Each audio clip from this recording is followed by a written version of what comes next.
Politic. I'm Scott Stearns. Hi, this is Paul Sickle. Well, listeners, welcome to the new administration. Yeah. That's when you'll hear this. Exactly. But it's a penultimate night, actually final night of the Trump administration. It's a penultimate day, January 19th. We're on the eve of the inauguration. By the time this is uploaded, we will have a new administration. We will have President Biden and Vice President Harris. It's exciting. It's certainly a time for some reflection on where we've been, and also we're looking forward to where we're going.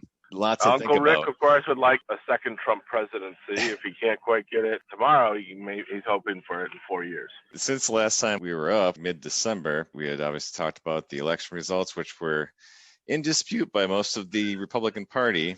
And since then, a number of events have taken place. Obviously, the Republican Party was fighting tooth and nail in the courts and in the realm of public opinion about who actually won, even though Biden ran away with it. The Electoral College wasn't close. The popular vote wasn't close. There was no evidence that there was any wrongdoing. And so here we are. We will have a new administration despite all the bitching and moaning. And, right. It was a decisive win. It was. I think you could say it was a closer election, but it was hardly the closest we've been through. When you consider he won by 7 million votes, and in terms of the actual vote count, and by 306 to 232 in terms of the Electoral College. I mean, but yes, I mean, obviously, if the number depends on how you like to score it. I mean, you could say it's a little like Bush's 2004 reelect or Obama's 2012 reelect, about that size. If you're looking at Electoral College, it was somewhere between the two. If you're looking at popular vote, it was actually better than any of those. If you're looking at tipping point states, you could argue it was closer from that perspective. It just depends on the eye of the beholder. If you want to make an argument that it was a very close election, you could do that, but what you can't do is make an argument that Biden did not win it. It is worrisome to me that if the election actually had been closer, if it had come down to like one state and a few thousand votes, what kind of shenanigans would they have been able to pull off in the courts? Had it been a truly close election? Yes, that would be, I think, very worrisome. Given we'd probably be looking at a Trump. It's quite possible. It's quite possible. I mean, it's some of the things that have occurred, I would have thought unthinkable not so long ago. What happened was your country club Republicans, even those who supported Trump, immediately stood down on November 7th. Right. Like George W. Bush issued a statement. Old school Republicans said, it was over. The business lobbies, they all said, look, this is over, because they knew that this was unacceptable and it wasn't going to play in the markets. It wouldn't play in the international community. And they were looking at the big picture. It was a clear win for Biden. There wasn't really much of a way to say it wasn't. I mean, there wasn't any way to say it wasn't. The further we got away from November 7th, the more clear it got.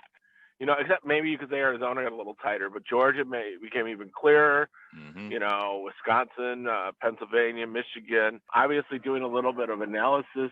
I can tell you, and I think I might have said this last time we talked, had we not had all these restrictions on field canvassing, I'm pretty confident we would have turned out a lot more votes in Milwaukee, Madison, La Crosse, Eau Claire. We probably would have won the state by 3 or 4 points.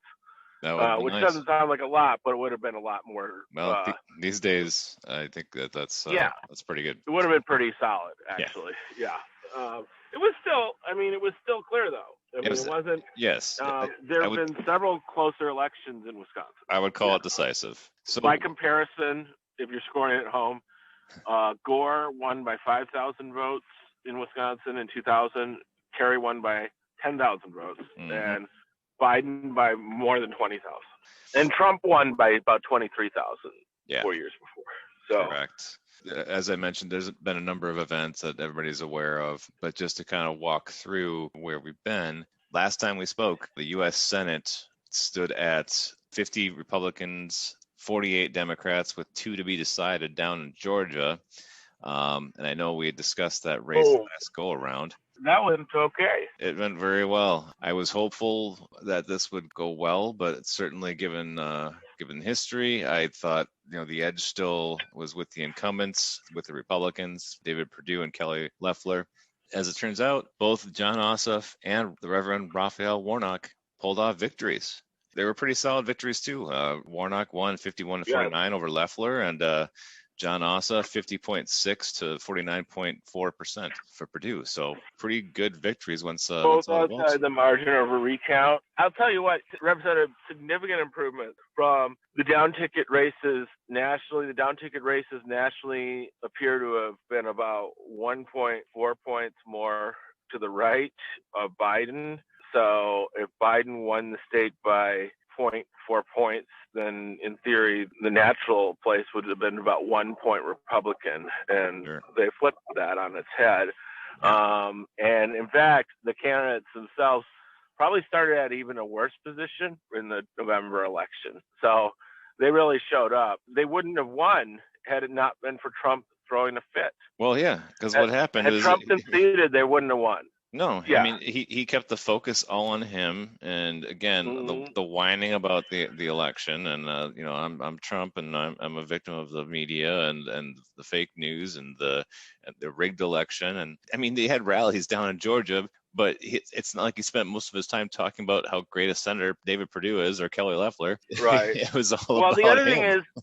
But I think the other thing is just by talking about how he was robbed, you did two things. One is, like you said, diminish the value of the election for Republicans, but you also pissed off a lot of Democrats. Well, and you created moderates. And you created some doubt, I think, amongst some Republicans about the voting system itself and whether or not it could be trusted. I mean, some of the non-traditional voters, I'm sure, said, "Fuck it, I'm not going to bother. Trump's not on the ballot. Right. I don't know these people. I'm not showing up." But I think you had, which wouldn't have still been a problem, had Democrats not shown up like they usually don't in a runoff. In these elections, Democrats did show up. Yeah. And yes, it was Stacey Abrams and all that, but it was also the Democrats were angry. Black Democrats saw their vote being taken away. They saw nothing happening on COVID, and they saw this president pretending he won an election. Just a constant reminder from Trump that, hey, I won this election, even though don't believe in your lying eyes that show you the vote counts that say that Biden won. It's a reminder of the history of the suppression of the vote in a place like Georgia. And for moderates, it was a reminder of all the obnoxiousness you can't stand about Trump, why you didn't want to vote for him in the first place. It was just terrible politics. It really was. Very beneficial, though, to us. And at the time, in the middle of the night or early that morning, I was pretty happy with the way things were working out, even with the bellicose rhetoric and all that. I thought, well, it's benefiting us politically. But then maybe the rhetoric just went a little too far and almost cost us our democracy or people's lives. I don't know if they would have been. I don't know how close they really got to overthrowing democracy. I think it was a pretty bad play, but they certainly got close to causing a lot of destruction. Right. Well, and so you had all the protestation of the election results, and then you add Georgia into the mix on January the 5th, and then the very next day is the day that the U.S. Senate meets and the U.S. House in a joint session. And everything usually is pretty boring. It's usually barely even pro forma. It's not usually a big deal. Yeah, like you said, it's pro forma. It's just kind of going through the motions of something that's called for constitutionally. And were you there in 2001 when Al Gore gavelled it down and counted the votes for Bush? Yes, I was. Did you actually get to witness it? I was in D.C. I wasn't actually there because I think it was on a weekend. But you worked for a senator. Yeah. At the time. But of course, it just shows how you barely remember what you were doing. Right. Because even though it was a contested election, it was no longer contested. In 2001, you didn't have any senators sign on. So the process is, as some of you may be aware, if you are going to contest in this joint session of Congress the certification of a given state, you need a member of the House and a member of the Senate to sign on. And then each chamber deliberates and has to vote up or down on whether or not it's a legitimate protest, essentially. So, and even then, it's not entirely clear what happens, even if both chambers were to say, you know what, because I believe both chambers would have to say, we're not going to count the vote for Correct. it to get thrown into doubt. Even then, I guess then it would go to the House of Representatives in theory or something like that. If there was short of 270. So in the midst of all this, they meet. It's January the 6th in the early afternoon, and meanwhile, Trump's holding this giant rally down the street from the Capitol and going off about how the election was stolen and you got to fight hard or you're not going to have a country anymore and all this bullshit. And You'll never retake your country through weakness. You have to show strength. You have to be strong. Yep. And Rudy Giuliani's calling for trial by combat and combat. It's all this nonsense, getting people fired up and all this. And I mean, you already had some. And it worked. It got the crowd rallied up, and you had some groups there that were already planning on ransacking the Capitol. But obviously, this kind of forms a mob mentality, and next thing you know, you have a lot of people heading towards the Capitol. Well, ransacking the Capitol was not going to work with 200 people. No. It was only going to work. Now, maybe there were only 200 people ready with the zip ties and the weaponry and ready to actually do the hostage, but you need 100,000 behind them to push them. Yeah. Because you had some of these militant groups that are always kind of planning these subversive activities against the government, and it's white supremacist groups and other insurrectionists, and they were part of this. A lot of others were just kind of, coming along, and that are just right-wing people that are just pissed off, and they actually believe that the election is stolen because their dear leader is telling them so. What's incredible is how the chain reaction played out, the domino effect actually played out, and they actually got somewhere, which is what's leading to all the investigations, what makes people think Trump really did try a coup, which is what's made everybody stay up late at night for the last 14 days. Yeah. Right. Well, and you had that combined with the lack of planning on Capitol Police not being adequately prepared. They did not have National Guard at the ready. They had to call on the Metropolitan Police in D.C. They were the first ones there to back them up. But, it took time to get reinforcements from other areas. And then let's just say this clearly. The National Guard was told not to participate. Well, in the Department of Defense wouldn't let them out, which certainly, if it doesn't mean it, it certainly points to the fact that somebody at the White House or in the Pentagon who were answering the White House wanted these people to not have support. They wanted the Capitol to be vulnerable. Of course. And that's why you're going to see this thing go on for a long time. Trump's probably going to get out of it, honestly, because he's going to say, I said peacefully, and then I called them off. He'll say, at the end of the day, if somebody has to go down, take the fall for it, it'll be below him. It might be the defense secretary, it might be the NSA guy that they're burrowing in at the last minute, that guy Ellis. It probably won't be Trump. Yeah. Quite honestly. If you look at the timeline, this thing went on for hours. It wasn't like 10 minutes and it was quashed. And I had a friend who was in the building at the time, and I was getting texts that was going on, and it was terrified. They're like, now we're in an undisclosed location. The electoral votes are secured. Regardless of what pre-planning was done by the sergeant at arms or the chief of the Capitol Police or at the DOD level, all it would have taken, shortly after this thing broke out and windows were getting smashed and police were getting crammed into doors, people were getting trampled. All it would have taken is Trump going all out and deploying the guard, going on national television, calling for calm. He didn't do any of that. He's sitting back at the White House watching this on Fox News, enjoying the show. I mean, it took hours for him just to release like a pre-recorded video streaming. Like he didn't even do a live television announcement. It's so plainly obvious that he was complicit in this. I mean, the gun is smoking. I'm just thinking in this court of law, will you be able to raise a reasonable doubt? Probably he would be because of the. Well, he's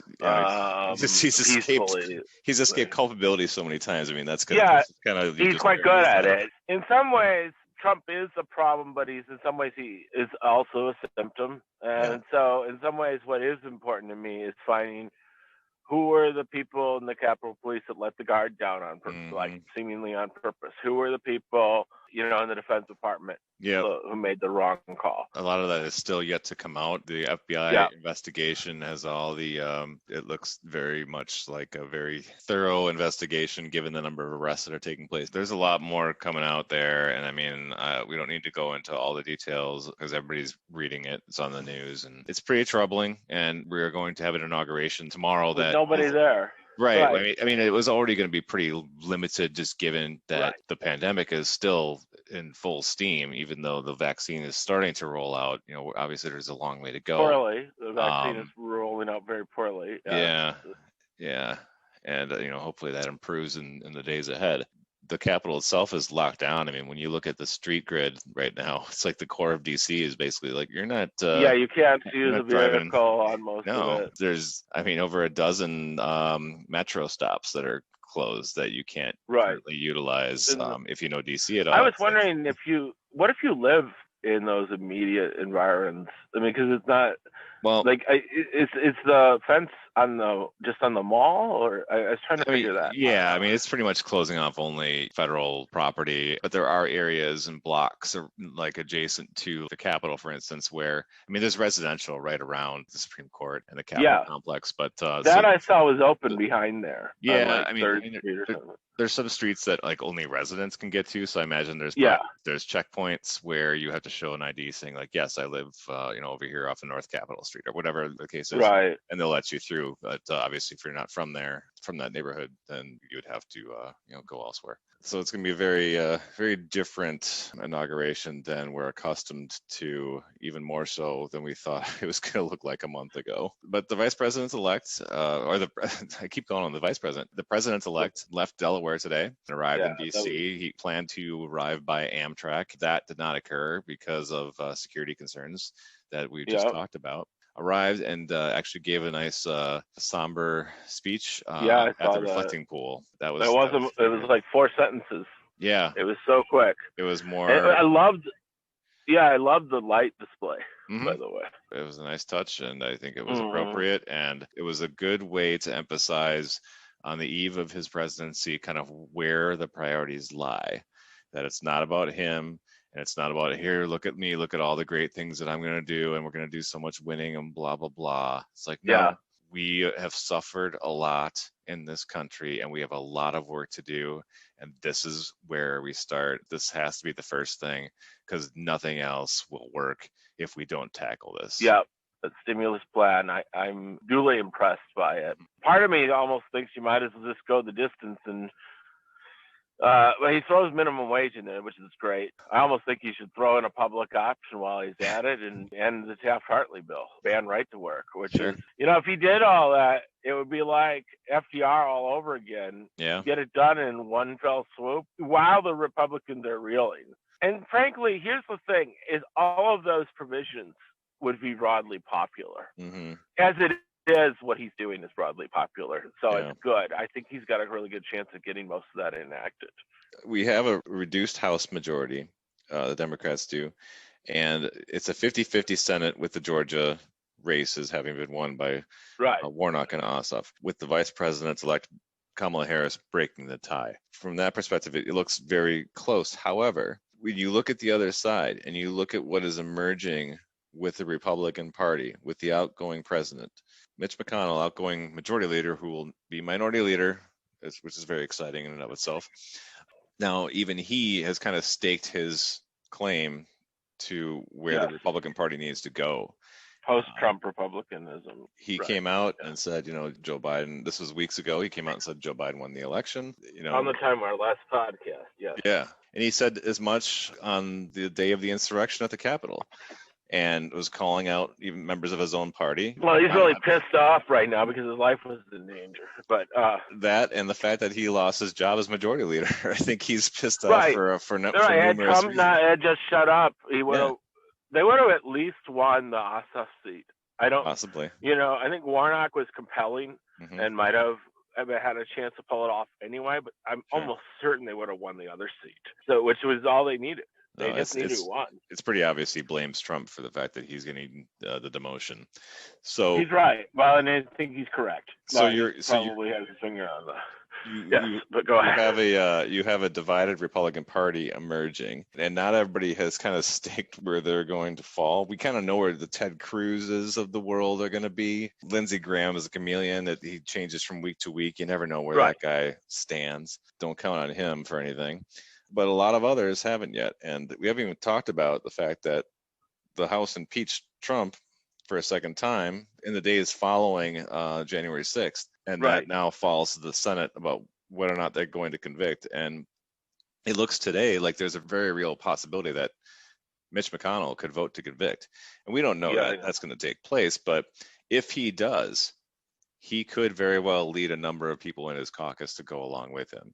I don't know that I foresee a situation where Mitch McConnell would vote to convict if he can't get the votes on his side, because I think it probably weakens his position as minority leader. There is the option that they could say, I don't like Trump, but I think the process is dumb. They could stay home. Correct. For sessions. And then you could have a conviction on a smaller number of voting senators, I believe. Yeah. And there's going to be those that since we are, changing presidents tomorrow, there's going to be those that say, hey, what's the point? Trump's already gone. Why do you have to move forward to convict? It's about accountability first and foremost, given everything that's occurred. But also, rolled into this thing, there's repercussions about whether or not he can even run again. The moment he started to not concede, but admit that, maybe he wouldn't be president in January. I bet you they don't get it done. Is what I'm thinking, because I think what's going to happen is Biden's going to take. Well, I also think this.